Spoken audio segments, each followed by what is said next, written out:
حلوة السبرديلة اولا حلوة المحلابات المعروفة، كتجي بنينة هشيشة باقل من 10 دراهم. تبعوا الفيديو للاخير. بالنسبة للمقادير غادي نحتاج 3 الكيسان ديال الدقيق، ثلث كاس ديال الزيت، وكاس ديال الماء، شويه ديال الملح. وغادي نعجن العجينه ديالي، خصها تكون معايا رطبه، ما ندلكهاش يعني غير نجمعها ونخليها ترتاح واحد نص ساعه.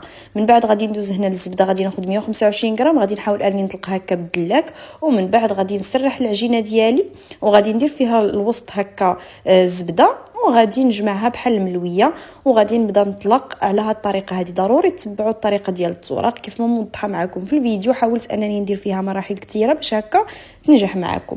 بالنسبه للطويات غادي ندير 4 ديال الطويات، يعني 4 المرات غادي نعاود هذه العمليه هذه حتى غادي نحصل على واحد العجين مورق اللي غادي يكون ناجح وممكن تستعملوه لاي مورقات متوفره عندكم. غادي ناخذ سكر سنيده، غادي نرش به سطح العمل ونطلق العجينه ديالي، نخليها هكا واحد السمك ديال 1 سنتيم.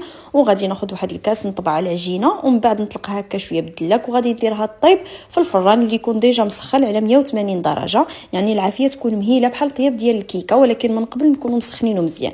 صافي هنا من بعد ما مردات غادي نزينها هكا بشويه ديال لا كريم شانتيي. نتمنى وصفتنا لاعجابكم.